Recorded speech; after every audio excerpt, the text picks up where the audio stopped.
Yes. So I'll be brief. Good morning. I'm Richard Gullah, president of SEIU Local 1984. This is our fourth series in presidential candidates engagement with our membership and raising the Unions for All agenda. Senator Booker is a strong advocate of labor and the working class. And with that, I am going to turn it over to you, sir. Fantastic. All right. So I want to get to your questions, but I just want to orient you to who the heck am I.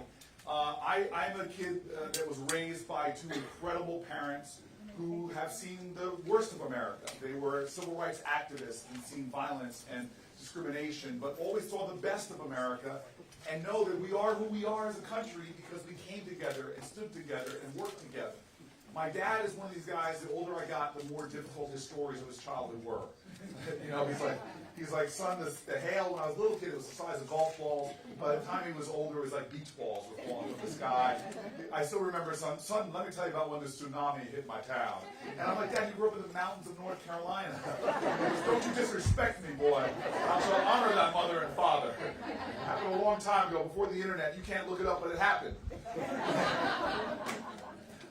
My dad was born to a single mom in a segregated world. I know my family history back to slavery. It was just poverty, poverty, poverty.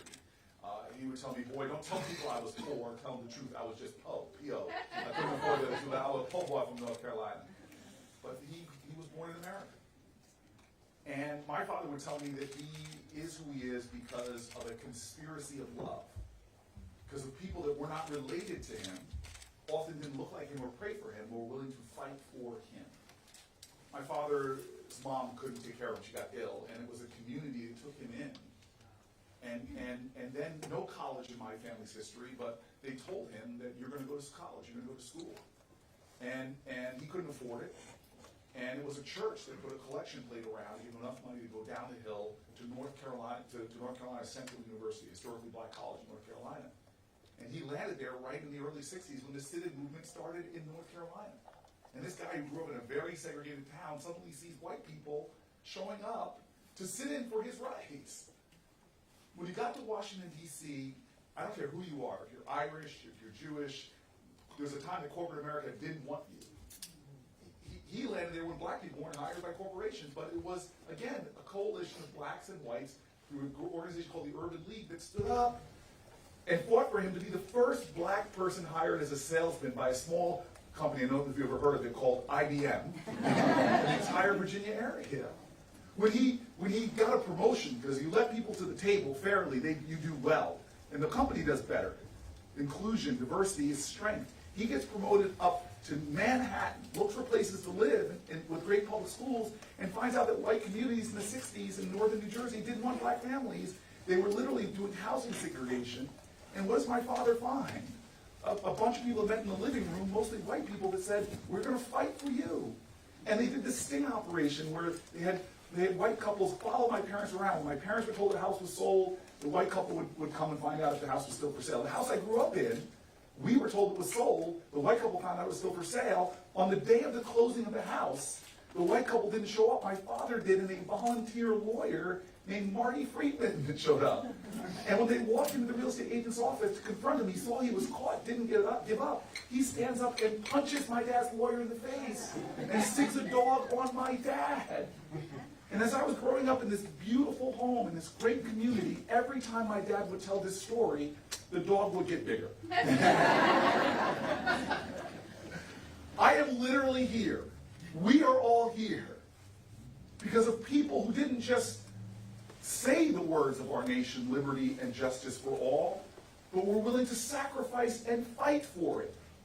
My dad watched me growing up and said, boy, don't you ever walk around this house like you hit a triple. You were born on third base. When I went off and got, a scholarship to play football at Stanford, stayed and did my master's, went to Oxford on a Rhodes Scholar, came back to Yale Law School, my dad was not impressed. He's like, boy, you got more degrees in the month of July, but you ain't hot. Life ain't about the degrees you get, it's about the service you give. And my faith and my family, the values I was raised with, what did I do after I got my Yale Law degree? Is I moved into one of the poorest neighborhoods in my state, in the inner city of Newark, New Jersey, to do what? to be a tenants' rights lawyer. Why? Because people fought for my housing rights. I'm going to fight for other people's. I still live in that neighborhood today. The only person running for president, the only person in the Senate that lives in a neighborhood, black and brown community below the poverty line. And we don't make the mistake in my community of mistaking wealth with worth. We're an incredible community. And so I want to get to your questions. I want you to know my values. I fight every day. Life is about purpose, not position. I may be running for president, but I'm fighting for the same reason I ran for city council back in the 90s. It's to fight for people that are too often left out of the equation. For families like mine, who were looked down upon or discriminated against. To make this nation's promise real for everyone. That's why I fight. But how we fight, that's what I know, is we stand up for each other. Our strength comes from each other. We are each other's hope. We are each other's promise. When we stand up and organize and mobilize, that's how we win. People want to say, make this election all about Donald Trump. It is not about one guy in one office. It's not a referendum on him, it's a referendum on us. When we come out, when we stand up, when we bring out the swarm, we win elections. This last election, in some states like Wisconsin, he got less votes than Mitt Romney got. We saw massive, in African-American community alone, in Michigan, Pennsylvania, and Wisconsin. If blacks came out at the same rate they came out in 2012 as in 2016, we'd have President Hillary Clinton right now. The next nominee better be that one that can excite, can engage, can ignite a movement, because I'm not in this just to beat Donald Trump. I want to beat Mitch McConnell. And that means we got to win Senate seats in North Carolina, my daddy's state. We got to win seats in Georgia. We got to win seats in Arizona. We got to bring out a wave election. People tell me about the polls right now, and I laugh. We have never had somebody from our party, never, in the lifetime of anybody in this room, someone who was leading in the polls right now has ever in the Democratic Party gone on to be president. Think about it. Jimmy Carter was polling at 1%. Came here and upset in New Hampshire and went on to the South and won. Bill Clinton was polling at 4%. Came up here, come back here to New Hampshire, went on to the South, became president. I miss Obama, and I miss her husband too. Michelle's husband was polling 21 points behind Hillary Clinton right now. Went on upset in Iowa. Went on to be president of the United States, went to the South. We are going to win this election because I'm going to upset in Iowa and New Hampshire. We have more endorsements from local leaders than any other candidate. Here in New Hampshire, we lead in endorsements from state senators, state reps, mayors. We are, thank you. We are a campaign that believes in grassroots organizing. That's how I beat the machine in Newark. This is the team that we think we're going to win up here and then go down south. Nobody has ever won the nomination from our party without consolidating African American voters. From Maryland to Mississippi, they're the majority of the electorate. And so we have the plan to win. We need your support, but I want to end with this. I say that I'm running because of our values. I know Donald Trump is a hateful man, but you don't beat him by being like him. We need to bring on love. Patriotism is love of country. You can't love your country unless you love your fellow countrymen and women. And love is not sentimentality. Love is service. Love is sacrifice. Love is struggle. We are all here because of that conspiracy of love. This is a time that we have to, as a nation, get back to our core values. Not abandon them, but double down on them.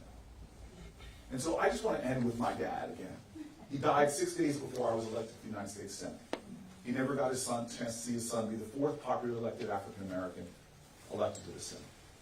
I'm President of the United States. I'm the first descendant of a slave to ever potentially be in that seat in the White House that was built by slaves. You might give you credit on that. He might give me credit, yes. So here's a story he told, and I'm going to end with this. He tells this story, and again, it's got to be apocryphal. My dad's story is often got that. He said, I was sitting in the classroom in my school. First day of school, teacher came in, looked at the class, we were sitting down just like you, and teacher says, anybody in this classroom thinks you're stupid. I want to teach you all about self-esteem. Stand up right now if you think you're dumb. Nobody moved. She goes, come on now, class. She stood there impatiently looking at all the boys and girls. If you think you're dumb, you think you're stupid, stand up. She stood there looking at them. Nobody moved. Finally, my dad says he pushes his chair back and stands up proudly. And she goes, Mr. Booker, boy, what's wrong with you? You think you're dumb? You think you're stupid? And my father said he scratched his head and said, well, shucks, ma'am, I don't think I'm stupid, but I didn't want you to be the only one standing. My father had a very simple rule for my brother and I, is that in life you got to stand up. People may talk about you, revile you, push you down, but boy, stand up. And when you stand up, never forget where you came from. Stand up for your ancestors and your values and your beliefs. But the most important thing I want from you and your brother is that you stand up for other people. You stand up for those who don't have. You stand up for those that are pushed down. You stand up for those whose rights are denied them, because that's why you're here, is because people stood for you. But the greatest calling of humanity is not to stand alone. It's to reach out to your brothers and sisters, to join arms, because that's where your strength comes from when we stand together. We are the United States of America. Our hallmark is e pluribus unum. Our job in this generation is to put more indivisible back into this one nation under God, so that we stand together and raise up from this low place, come out of this valley, and get to the mountaintop. If I am your president, we will stand up for each other in the name of love and this nation, and we will not fall. We will rise.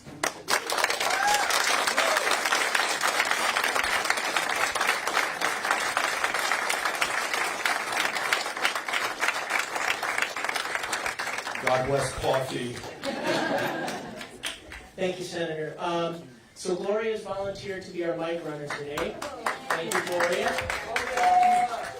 This is when we should all break into a chant. Calling glory. Sorry. No. You guys didn't know you would get a musical discussion tonight. I'm going to kick it off with a right-to-work governor for less like we have. How will you, as president, ensure that labor has a seat at the table? So first of all, this is, you said first of all, kick it off. He's trying to appeal to me as a football player. What's happening in the state is just shameful. And it's happening in states all around this country where these attacks on our unions, emboldened and empowered by a right-wing extremist Supreme Court that continues to undermine the values and the wins of my parents' generation. They're rolling back workers' rights with the Janus decision, civil rights. They're rolling back voting rights with the gutting of the Civil Rights Act. They're rolling back women's rights and the ability for people to control their own body. We have to stop this, and one of the ways we stop this is by passing legislation to stop it.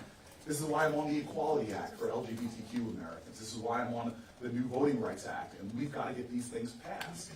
Now, the Janus decision and other decisions that give workers' rights, we have to pass. There's two great pieces of legislation, the PRO Act and another one's the Freedom to Negotiate Act, that we want to get passed through Congress. And where we're going to do that is, again, not by just focusing on the White House, by making sure that we have the kind of president that can win the presidency, but create a wave election where we win up and down the ticket. And so one of the things I'm trying to do in my leadership is to waken up this country to understand that this is just like the Civil Rights Movement again, where we need to create a nationwide movement. And that's why you're going to have a lot of people stand here, but don't ask people to just tell you what they're going to do for you. That's what the politicians do. If you want to talk to leaders, ask what you've been doing in this fight already. You know, one of the reasons why I've got such tremendous labor support in New Jersey is because when I was mayor, everything I did, you want to build a hotel here, project labor agreements. You want to build, you want to do something in my city, unions have to be at the center. When airport workers were fighting at my airport for a minimum wage, I was on the picket line. I was marching with them. That's right. And when we are, and one thing you should ask here in New Hampshire, because a lot of these issues are because you have governors like you have right now. So what were the presidential candidates doing in the last midterm elections? Were you up here helping? There's nobody in this race who helped raise more money for local elected officials here to make sure that you won back your legislature, make sure that you pushed back on this governor than I did. If I'm your president, I'm going to be not just the president of the United States, but the leader of the Democratic Party. And we need to make sure that it's not just about the federal victories. We need to win victories across this country so that union leaders, union labor, jobs with dignity, that we win the big victories that we need to win in the next 4 years. That are not just overturning Supreme Court cases in legislation, but having to shift to sectorial bargaining, to raising the minimum wage to $15 an hour, saving pension plans that right now are in danger, making sure people can retire with security and dignity is a much bigger agenda that one person in one office is not going to solve. We need to make sure that we fight for the larger country by fighting up and down the ballot and making sure the Democratic Party and our values, which are American values, begin to rise again. Thank you. All right, questions? Christy. Good morning, Senator Booker. Good morning. I'm Representative Christy Dolette Bartlett, and I serve in New Hampshire House. My husband Peter is president of the SEA Chapter 1, the Retirees Chapter. So we're concerned with workplace and education issues. As New Hampshire's population is aging, we need to encourage young people to stay, work, and play here. I've been on your website and would ask if you provide an idea of how a workplace development apprenticeship program might work to encourage students to join trades, but prevent them from incurring crushing debt when they complete their education. Thank you for speaking to my values, and I'm glad to support your candidacy. Thank you very much. So again, past is prologue. This is such an important question for me because of my parents, the way they raised me. Look, there's dignity in work, and what we've done is all constricted away. And we are now at a point in our nation where, you know, we still have this education system underfunded in this state dramatically, but it's talking all about four-year colleges and universities. When we need to be a nation that starts talking about the 21st century kind of education that we need, which is apprenticeship programs. Germany, Switzerland, I can show you how our competitors are shifting towards apprenticeship programs for their economy because only a third of our kids go to college, and not to begin to look to make sure everyone has pathways to career success is wrong. And so you're going to hear a lot of talk about free college, debt-free college. I have a bill for debt-free college, but I'm also the person that my very first bill in the United States Senate was about apprenticeship programs. Because we need to make sure that we are supporting pathways to career success for the 21st century, which is everything from advanced manufacturing, the medical professions, programming. We need to be preparing our kids for the economy of the future, which is not necessarily a four-year college degree. And so we need to start with number one, understanding, and this is something that the right wing is doing to attack apprenticeship programs, is to try to take unions out of the equation. And I think that's outrageous. We need to have unions at the center of setting apprenticeship standards and do more to support pathways to those kind of apprenticeship programs that support people for college educations, for career success. And so I see every child as the most valuable natural resource any country has. And we need to make sure we start investing in pathways, not just for their career success, but for our national success. And so much of my agenda for this country, whether it is a $2 trillion infrastructure plan, these are the kind of things that demand we have a workforce ready for those jobs. And that means us becoming to shift our educational programs to our high schools, free community colleges, and apprenticeship programs to prepare people to succeed in the 21st century.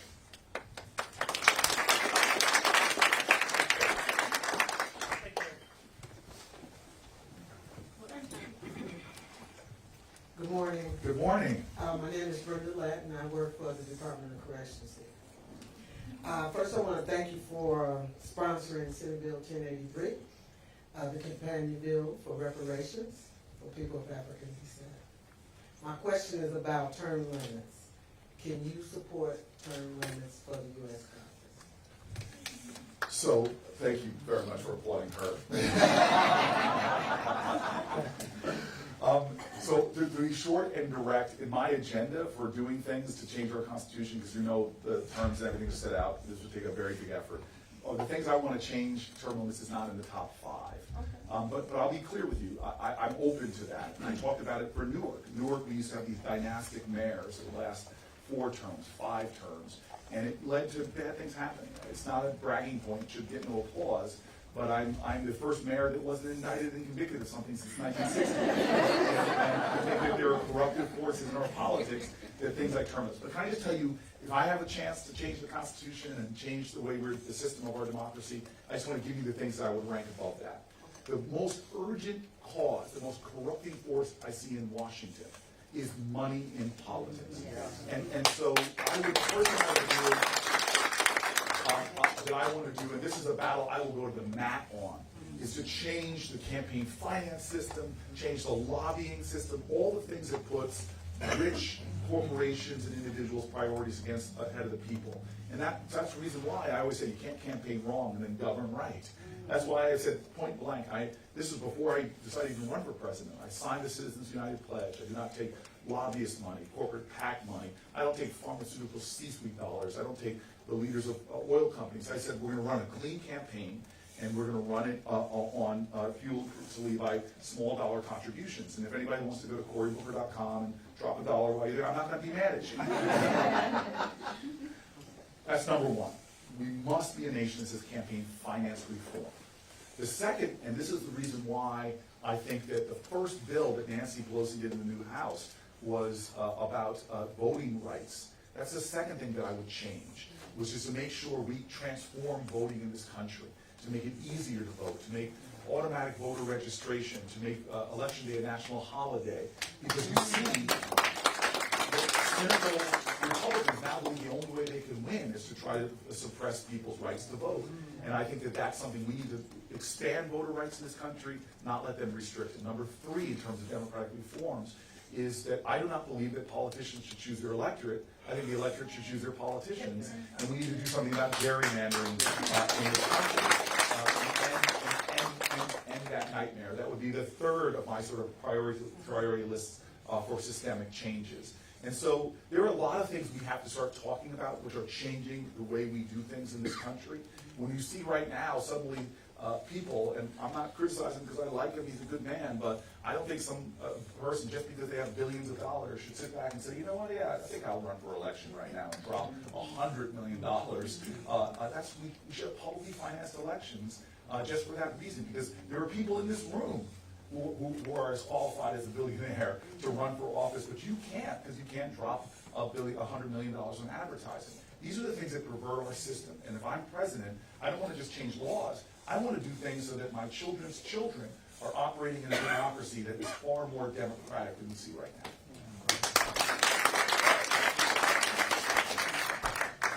Okay, yep, right there. Thank you for coming to New Hampshire. Thank you. My name is Mary Douglas. I live in Loudon. I have a question for you about agriculture, agribusiness, and the price of food. I worked 20 years for the state and retired, pension, Social Security, and a $10 an hour job. The cost of green beans last year was 99 cents. Now they're $1.99. The cost of hamburger, I can't even tell you, and the cost of chicken's gone up out of sight. Mushrooms were $1.89, now they're $3.89. I went 6 months without a hamburger, waiting for a sale. You want to do carbon neutral, big agribusiness, which I agree with. But how's that going to affect the price of food? Thank you. God bless you. I rarely get a question like that, and it's an area that I think a lot about. Again, this is not, I will come to the White House with a much different set of experiences than anybody else in this race. And one of them is just living for the last 20 plus years in a low-income community. And so my folks, I see people on my block that work longer hours than my parents did. And in my corner bodega, they still need food stamps to feed their family. We have a real crisis. And it's not just a crisis for us. We live in this interconnected world. It's a crisis for independent family farmers who are being driven out of business right now because of things like our farm bill that favors big agribusinesses where you're seeing massive consolidation. When you spend a dollar now on food, the percentage of that actually goes to the people that produces the food is going down like 50%. I went out and met with farmers, Republican farmers in the Midwest, and they were telling me, Republican farmers, that their world has changed because they're getting squeezed. Monsanto has bought up all of the source product, raising the prices of seed and chemicals that they use. And then they used to have 5 or 6 people that used to buy their businesses, and there's corporate consolidation there, and they only have one person that dictates the price. So the reason why your prices of food is going up is not because of the farmer who's been driven out of business, it's because of big corporate consolidation in the agricultural sector. So again, pass this pro-law. Ask all the candidates what they've done about this crisis. Well, I put a bill in with the only other farmer in the Senate, a guy named John Tester, and he and I put a bill in to put a moratorium on all corporate consolidation in the ag sector, so that we pause that and begin to start working to fight back on these trends that are jacking up the price of your food and throwing farmers out of business. And it also creates also perverse reality. We have serious health crisis in this country. And there's a problem that my kids and your kids can walk into a grocery store in my corner bodega, and a Twinkie product is cheaper than an apple. Absolutely. Because what our subsidies are going towards. This is a perverse food system that is directly related to our children's health, our healthcare system, performance in school. This is all interrelated. And so I say enough is enough. The cost of goods is going too high because of this monopolization of the oligarchies, and I'm going to stop that. And the ag sector is where it's going to stop. And I'm going to start having policies that to help the independent family farmers who are often making organic food and healthier food and could do it at lower prices if we create a food system that actually works. The last thing I want to say about this. You said you're a retiree. And I just want to just directly say that. There is something about a society. I always say 3 places you want to look to see what a society is really about. See how they treat their children. We are a nation, it's shameful. We leave the planet Earth's industrial nations in infant mortality, maternal mortality. Child care is more expensive in most states than college tuition at state colleges. And we pay those child care workers poverty wages. Look at what we're doing to children, no paid family leave. Universal preschool, every dollar invested in that produces multiples in return for an economy, but we don't find. So look at how a nation treats its children. Next group you want to look at how a nation treats its elderly. Millions of American retirees live at or below the poverty line because we have a social security system that is criminal. It's a regressive tax, Social Security. Think about this for a second. We have people whose Social Security checks are not keeping up with the cost of inflation. And yet, and so people are living on fixed income. They're seeing everything going up, from their prescription drugs to the cost of hamburger. And yet their Social Security checks are frozen. Well, I'm going to make that go from making that a regressive tax to making it far more progressive by lifting the cap on Social Security payments. And we're going to increase the payment so no senior citizen is at or below the poverty line in America. And then the last group I just want to say, if you want to look at see how society treats people, is you look at prisons and who they incarcerate. Turkey incarcerates the media. Puts fears behind. There's only one person from the New York Times here I might want to incarcerate. But Russia, they incarcerate their political prisoners. Who do we incarcerate in this country? The poor. There are people in jail right now in America, thousands and thousands all around our country who are there simply because they can't pay their bail. As Brian Stevenson says, we have a criminal justice system that treats you better if you're rich and guilty than if you're poor and innocent. Who else do we incarcerate? The mentally ill. The biggest mental health institutions in America are prisons and jails, and there's no treatment really being given there. The next group we incarcerate is women.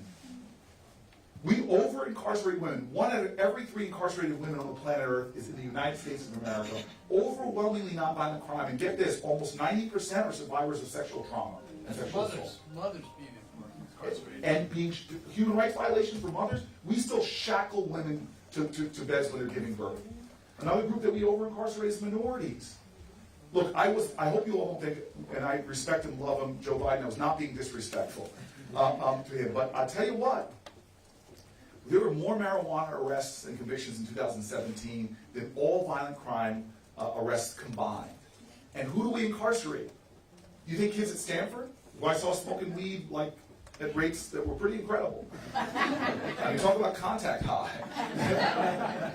Nobody worries at Dartmouth, or nobody's worrying about getting. No, we incarcerate the poor and disproportionate minorities. If you're black and white in America, there's no difference in marijuana usage or sales. But African Americans are about 4 times more likely to be incarcerated for.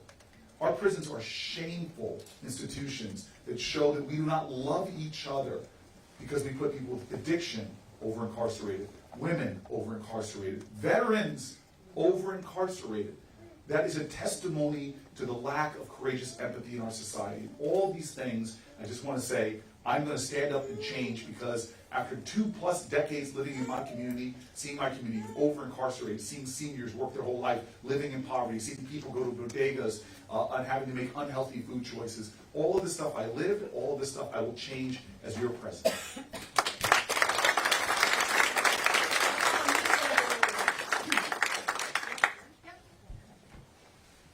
Thank you, Senator Booker. Thank you. I've decided I'm going to support you in the primary, so I'm really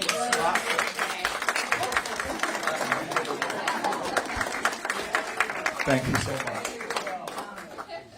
And fellas, you'll get a hug too if you want to announce it. And in fact, if you endorse me, I'll do it on the condition that I don't hug you too if you don't want to hug me. That's my husband. That's your husband, all right. So my name is Regina Flynn. I've been involved in politics since my high school history teacher, Kevin Fleming, some of you may know him, I knocked on doors for Gary Hart. So I also was the town chair of my town committee during the 2008 election. So anyways, I'm just going to be a little emotional, but so I came to the state, my first job as a poor single mother, and I was able to, finish my college degree due to some social services that are no longer in place in the state. I came in with privilege, my skin color, and I already had 2 years of college from when I first came out of high school. I'm still the first and only person in my family with a college degree. But that state job was my ticket out of poverty, and I'm very fortunate. I met my husband through my job. But I had Section 8 housing, I had other supports, food stamps, and people will say to me, well, you're the person that used the system the way it's supposed to be, and it was designed for you. But I went into the system with privilege. And, I think now that all of those things have slowly been dismantled. This was like 25 years ago. And in New Hampshire in particular, if you're on welfare, you can get like training to be a nurse's aide, which is poverty wages for doing really dignified work. I was able, at that time, they had a thing where you could do a 2-year college, and for me, I already had 2 years, so I got my bachelor's degree. So, anyways, I just want to hear more about your plan for education. I would have been happy to be trained as an electrician. I mean, we need those people in this state in particular, but I just want your thoughts on that, and how can we make the system work for everybody? So first of all, thank you for being so courageous and telling your story. And I hope you tell your story more, because the bigotry in terms of our perceptions, that people think that folks who need public assistance at some point in their lives are taking advantage of the system, what have you. When I can show you the data that shows that these systems lift people out of poverty and actually pay for themselves in many cases, and you're one of these great examples of that. And you're right about the erosion of our social safety net that has happened under Democrats and Republicans. And this kills me, because I live in communities where I see this. And I see how our so-called being penny wise produces so many more failures. Child poverty in America costs this country $1 trillion a year in associated costs relating to kids living in poverty. And how old is you? You said you have a child. How old is? Yeah, he's 26 now. He's 26 years old, so he's gone from your child to your bodyguard. But this is the powerful thing. When kids grow up in families with economic security, it has tremendous changes in their outcomes. And kids that are below the poverty line, the challenges that they face in being successful in life are heaped upon them. Every data will show you that giving parents and families support to get them above the poverty line transforms the outcomes. That is a really smart investment. And here's the trick. We have a system that's designed. You want to talk about welfare? Well, we don't talk about corporate welfare. And talk about people not paying their fair share. We have companies from Chevron to Amazon. Many of them pay negative taxes. I mean, they get more in tax breaks than they're paying in taxes. But nobody wants to talk about that. We had just passed a toxic tax bill that gave the richest people in the world, I say the world, because 1/3 of our stock market is owned by foreign companies. And so when you give corporations tax breaks they use to gin up their stock price, stock buybacks, you're letting our tax dollars go to benefit people that live outside of our country, as opposed to giving low-income families a tax break. What goes with that money? They don't put it in bank accounts, they spend it, and it helps the economy. I'm sorry. we come in a country where people often don't understand basic economics. And so I'm the only person, at least as of the last time I looked, that actually had 170 plans that have been put out by presidential candidates. I'm the only one that has a child poverty plan to end child poverty. And so let me tell you some basic things that I'm going to do as your president through the tax code, which means all we got to do is get 50 votes in the Senate. Then I can do all this through reconciliation because it all deals with the tax code. So let me tell you a few things that I'm going to do if you guys help me win those seats from Arizona to North Carolina. So number one is we're going to change the earned income tax credit and create something called the RISE credit, which will double the earned income tax credit that cuts poverty in a third in this country. That if you're working, you're going to get a whole lot of money back in a refundable tax credit. But I'm going to change work. If your child had special needs, you wouldn't be able to take that state job. But then you would have really been in poverty. So I'm simply saying, if you're staying home and taking care of somebody with special needs, a spouse with Alzheimer's, a child with disabilities, you're going to qualify for my tax credit too, because that's hard work. And you're going to get thousands of dollars back from the earned income tax code. So, but that's not where I'm stopping. You can do that through the tax code. I used to know the New Hampshire numbers a little bit better, but 150 million Americans will get a tax increase. Get a tax break. Number two is rent. In my region, New York, New Jersey, there's a guy who ran for office, his whole slogan was, the rent is too damn high. and I just like that. My staff would not let me have that my presidential slogan. So that will not be the slogan when I'm running for president, but just so you know, privately between us, I really like that slogan. And so we decided to do something about it. Again, we use our tax code right now as tax expenditures to benefit people with lots of money to create more money. And one example of this, and I'm not against it, I support it, is something called the mortgage interest deduction, which is overwhelmingly used by people making well over 6 figures in salary. So if we're using that as a tax expenditure, we should do the same thing for renters. And so I have a rentals credit that says if you are paying more than a third of your income in rent, and a whole lot of people are doing that, but that is the definition of rental insecurity, you are going to get a refundable tax credit for the amount you're paying over a third of your income between that and the fair market rent. That will get 10 million Americans out of poverty. So my plans are very simple. I'm targeting them towards working Americans to make sure that our tax code doesn't benefit that hedge fund worker who pays less than a percentage of their taxes than you do as a hardworking person. It makes work pay. Because now if you're on my block and you're working at the airport and you have President Booker, okay, these things are going to happen. Number one, we're lifting your wage to $15 an hour. Number two is we're going to give you retirement security, increasing your Social Security payment. Number three is while you're working, we're going to make sure that your children, no matter what they want to do, they're going to have pathways to apprenticeship programs and affordable debt-free college. Next thing is you're going to live in a house where they're not going to be facing eviction every month because they're going to get that renter's tax credit. Then their wages are going to be even higher than $15 an hour because they're going to qualify for the earned income tax credit that's going to bring thousands of dollars back. Now suddenly we have a society where they're going to have affordable child care because that's critical. Critical. They're going to have universal preschool.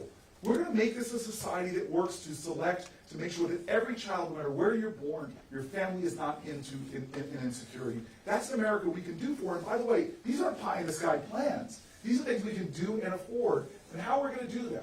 I disagree with some of my candidates on how they want to pay for things, but I'm going to show you we can pay for that by reversing these toxic Trump tax cuts, by changing the estate tax, which affects 1% of Americans, going back to those wild old days of 2009, raising the estate tax, and getting rid of a lot of these loopholes. And we're going to pay for this by taxing what they call capital gains as ordinary income. Now, what are capital gains? Well, most Americans don't experience capital gains. And there's capital gains exemptions for your first $5 million, which means most of us are never going to have to worry about this.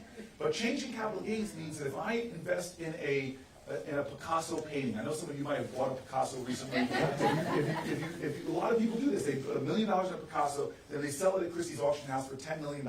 That's taxed at a lower rate than you who goes out and works hard for your money with your hands. We're going to change that, make it ordinary income. All of these things will give me more than enough money to pay for everything that I just said and have more money left over to do my infrastructure plan and more. This is an America that's not radical change, but it will make a radical difference for working Americans in our country, and that's what I'm going to do to address the issues that we talked about. Chelsea, up in the back, yep. My name is Chelsea. I work for DHHS. The past couple of years have seen a spike in border control checkpoints along Interstate 93, resulting in family separations and disruptions for the state. These are people who have the same hopes and dreams as those who were born in New Hampshire, and they're an important part of our workforce across many sectors. What can dreamers, many of whom came to this country at a very young age under circumstances beyond their control, and those who hold temporary protected status expect from you? So not most of them, all the dreamers came here before at a very young age, and they were Americans in every way except for a piece of paper. They serve in our armed forces. They teach in our schools. They're entrepreneurs. They are Americans in every single way except for a piece of paper. And we will, under my presidency, we will secure their lives and get them out of this massive insecurity and put them on a path to citizenship, as well as their family members, which is really critical as well. And temporary protected status, we will extend that as well. But it's more than that. What this president has done is created such insecurity. I was with a 14-year-old in Nevada who was telling me her friend, American citizen born in this country, would not report an assault to the authorities because she was afraid that her parents, who were undocumented, would have to come in. That was horrific.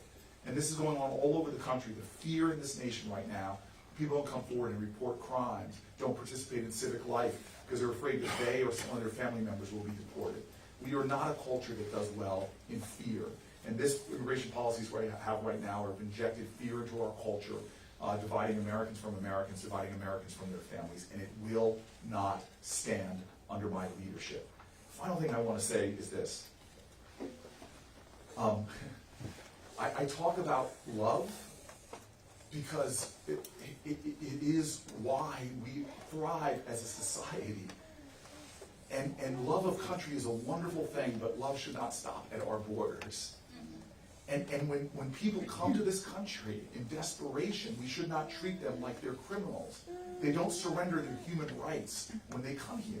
Now, I believe in having safety and security at our borders, but again, I can show you the evidence that we can accomplish that by affirming human rights, not tearing it away.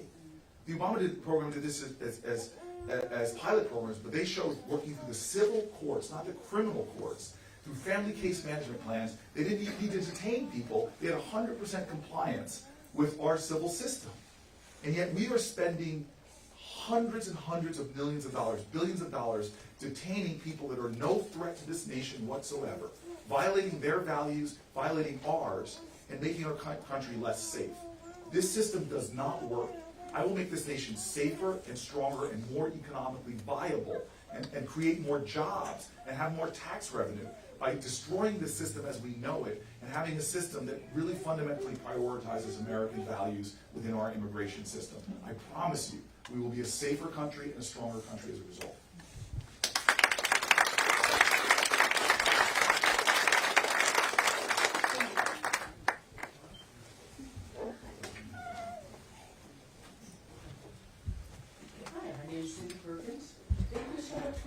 Thank you, City, for having me. Thank you. I work in fund security, means I get to look at wages and things a lot and have a lot of discussions. And I lead the Fight for 15 committee here. So, the question is, one of the questions that I frequently get is, if we have a $15 minimum wage, we know historically that it'll ripple up, and everybody's wages will go up, especially in the bottom 20%. But while it's doing that, how will people afford health, childcare, and how will they afford home health care if they have to pay those workers a fair wage? Okay, so I want to just double down on what you said. The experience in places that move to a $15 minimum wage is that the whole economy does better. In Seattle, the restaurants suddenly were fought against it and now love it because more people are going out to eat. If you're being paid $15 an hour, you're going to buy more hamburger, which I say with some trepidation as a vegan. I'm going to get you an Impossible Whopper. They're really good. So understand that. But I think your question was very particular. Hey, Cory, if now home health care workers are being paid $15 an hour, how are we going to afford that? Well, first of all, my plan encompasses that understanding. Number one, Medicaid, Medicare are going to pay now more for home health care workers to make sure that they get $15 an hour. So people who are using Medicaid and Medicare for home health care, and by the way, Medicaid and Medicare prioritize against home health care. We do terrible things in our society that people want to age at home or take care of special needs children. We incentivize them not to do that. We actually have this crazy thing in our country where we say to you, if you're elderly, in order for you to qualify for Medicaid, you need to go into poverty. I mean, these are just crazy things we do. I used to have this big afro, but these things have made me pull out my hair.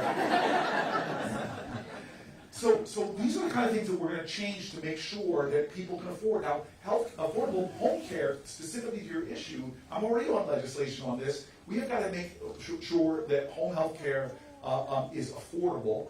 And the way we're going to do that, child care is affordable, is we're going to do that as one of the bills that I have, which is having the federal states push, federal government push states by offering matching grants for child care, that they pay a share, we pay a share, and make it affordable for everyone. So we have got to make sure that this transition period doesn't put people out of jobs or make things too affordable, but through Medicare, Medicaid, making sure as a right for every American is affordable child care, all of these things we can do if we plan for it. I am confident that $15 minimum wage will help our overall economy, will create more jobs, but more importantly, it will stop having people live with such insecurity. And let me give you this one example. Again, I live these issues every day, real life. I have seen families who have been evicted from their homes over just $150 in arrears. And the cost of that eviction on society as a whole is terrible. Children do worse in school. They often end up needing now social services to survive. We have seen people at the margins lose all over this country. That a little bit of help or a bridge to them so they get their state job or able to find employment that pays a living wage, that's all we need. These changes are not big. I just this past week, I'm a guy that has a lot of mentees, young people that I sort of adopted as my family. One of their families was facing eviction over, this was about $400. And so, you know, look, I'm of means. You all pay my salary. We were able to keep them in their homes. And I got one of my friends, don't be my friend because I'll twist your arm to do service project. He volunteered as a lawyer for my mentee's family. But that little bit of help saved that family from spiraling into crisis. Aren't we a society that has, what's the quality of our mercy? How courageous is our empathy for each other? That we create a society that so many people, over just a few $100s, are spiraling out of control that ultimately cost us as a society thousands of dollars. These are the reasons why things like child care, things like home health care workers getting a $15 minimum wage and others will have, these are small changes in our society that will have massive differences as the outcome for all of us. Okay, we got time for about 2 more questions. Hi, I'm Bob Joseph. I live up in the central part of New Hampshire. Where were you born, Bob? Huh? Where were you born? I was born in Philadelphia area. I had this feeling that you and I, you were my neighbor. I knew it. Have you gone full on Patriots, or you still hold to the Eagles? Oh, I'm still an Eagles fan. Yes, yeah. You're gonna get booed here, but you and I will stand together against the horde. Anyway, I moved up here. I am a Flatlander. Yes, I admit to that great sin. All right. The reason I am also retired from the state of New Hampshire. I'm a member of the Chapter 1 Retirees Organization, as well as a member of the Political Education Committee for the SCA. I have multiple models. Don't get sympathetic because that takes away the positive aspect. It's stable and maintained on maintenance chemotherapy. My question is dealing with the aspect of safety and public concern for all workers. In other words, all these chemicals that are in the ground, like Monsanto with Roundup, or all these other organizations putting in the ground, exposes every one of us to the risk of having these cancer or other diseases. And we really need to make the corporations, and we're all talking about these corporations, we need to hold them accountable for what they're doing to our health, safety, and welfare. What would you do to encourage that? Bob, will you suffer through a hug? Because that's an amazing question.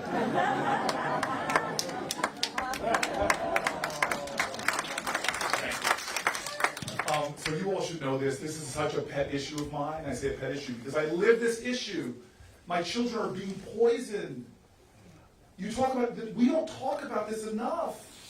One of the first bills that I worked on was a toxic chemical law because we have this crazy country in this sense that our chemicals that we pollute out, that are in our clothing, that are fire retardants, that are on our furniture, we have this theory in this country that these chemicals are innocent until proven guilty. We don't even allow the testing of them. You guys may not know this. We are one of the 2 countries in the industrial world that hasn't banned asbestos yet. It is not banned by your government. The reason why the usage is being stopped is because it produces a specific cancer that can be traced to it, and that was ultimately how we started winning the asbestos wars. We have so many chemicals that are poisoning us, and you all know this in New Hampshire with the PFAS problems in your water. And so I founded the Environmental Justice Caucus in the Senate because I see this. We used to be a nation that loved our children, not just with words, but with a lot of our laws. We used to have this law to clean up Superfund sites, which was a small tax on chemical companies that had money. It was reauthorized by Ronald Reagan. Mitch McConnell voted on it. But in this era of Grover Norquist, no new taxes, we haven't reauthorized that. Guess what's happened to the number of Superfund sites? They've gone up. But now we have something that's powerful, longitudinal scientific studies. We now know that children that live within 2 miles of Superfund sites have higher rates of autism, higher rates of birth defects. But are we doing something about it? No. There are Superfund sites in every single state. And so the reason why this issue fires me up so much is because we're paying the healthcare costs. Cancer rates are going up in this country. And I believe it is because of the chemicals in our ground, chemicals in our air. There's so many things that we're not doing to control environmental justice issues. So please make me your president. It's one of the reason why I'm one of the few people in my climate plan. There's a whole pillar about environmental justice. We should not have anywhere in this country where there are lead pipes in the ground. We have 3,000 communities in America where children have twice the blood lead levels of Flint, Michigan. We should not have any of these abandoned uranium mines, coal mines, these Superfund sites. We have the ability to clean these things up, but we're not prioritizing this. And so I am a warrior on environmental justice, on holding these chemical companies accountable, on taxing them so that we have the resources to clean it up, to using the EPA far more aggressively than this president is to go after corporate polluters, to protect families and communities, to make sure when they drink from their water fountain, when they breathe their air. I can take you to communities where they're told not even to plant in their soil because it's so chemical and toxic. And so I see a sign waving back there by a man with far too much hair, his beard, his hair, that I have to wrap up right now. So can I say a closing remark? Bob, you are a great man. I just want to, this is a crowded Democratic field, but I want to ask for your support because this is not just about the policies we've been discussing. This is a moment where we're going to make decisions. We should make them with our head, but also with our heart and our gut. Who is going to represent the spirit of this country? And I'm telling you right now, I am not in this. I was going up to a stage in Iowa, and some big dude sees me. I don't know if you notice, I'm a big dude. Former tight end for Stanford, All-American football player. The older I get, the better I was. and the guy stops me and he says, dude, I want you to punch Donald Trump in the face. And I look at him and I go, dude, that's a felony. We do not beat him by being like him. We match his darkness with our light. We match his hate with our love. King said it so eloquently that what we have to repent for in this day and age is not the vitriolic words and violent actions of the bad people. It's the appalling silence and inaction of the good people. If we have record voter turnouts, we will win seats up and down the ticket in 2020. I'm running because I know I'm the best person in this field to energize, to excite, to ignite this country so that we have a movement election. And then what gets legislation done is not just the particularistics in legislative design, which are important, but getting big movements to push that legislation. Because we got suffrage legislation, not because a bunch of guys on the Senate floor got together and said, hey, fellas, let's give women the right to vote. All right, ready, break. No, we got it because of activism. It wasn't Strom Thurmond that came to the Senate floor one day and said, I've seen the light, let's give those Negro people the right to vote. No, we got it because of activism. If you elect me your president, I'm warning you. Write this down. I think you're the only person that's going to get a warning label on their presidency. If you elect me your president, I'm going to ask more from you than any president has ever asked from you in your lifetime. I'm not going to ask you to pay more for your groceries. I'm not going to ask you to pay more taxes. I've told everybody in this room, we'll get a tax break. No, I'm going to ask you to volunteer more, to serve more. I'm going to ask this union to help me to organize even more. Because we make changes in America, not from Washington, but Americans standing up for Americans.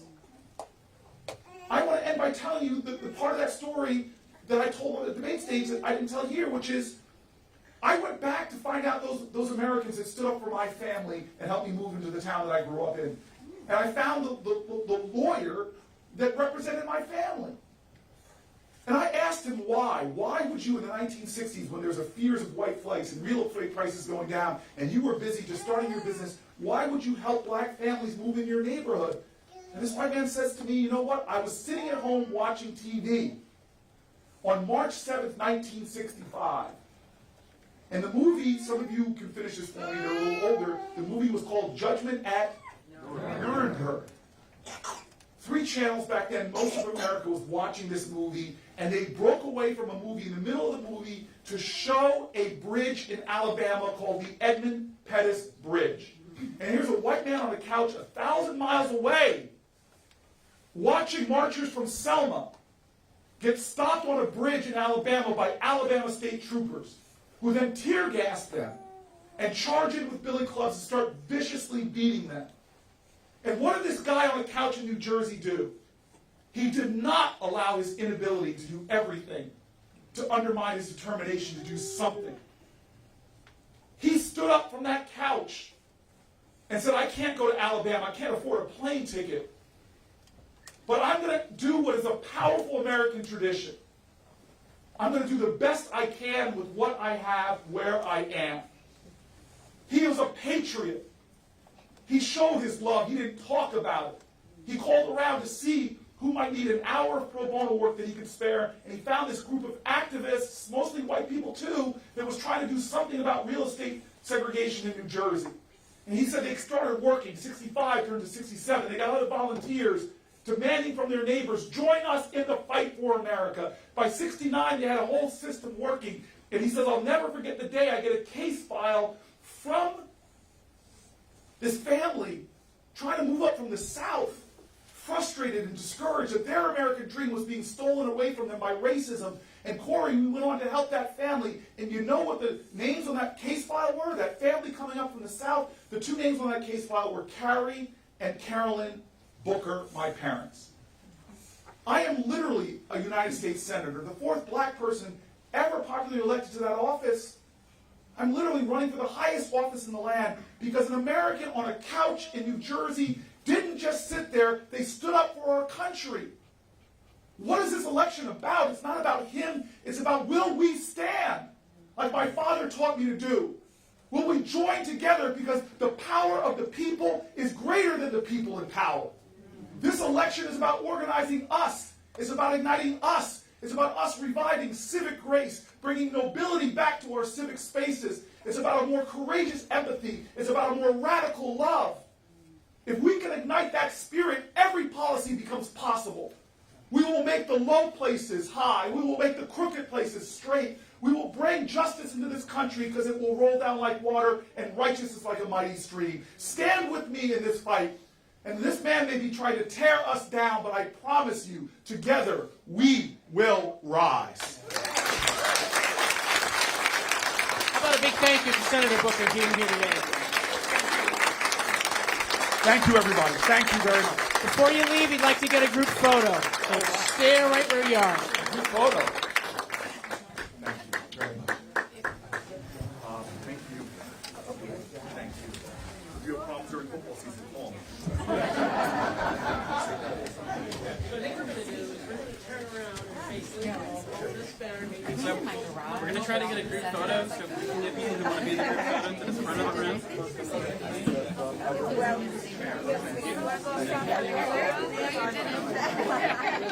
It felt like that.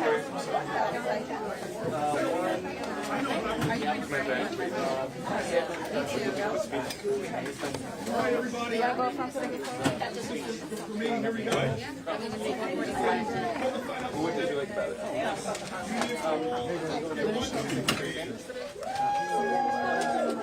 All right, now it's your picture. The only other thing I have today is one of it's interesting because I live in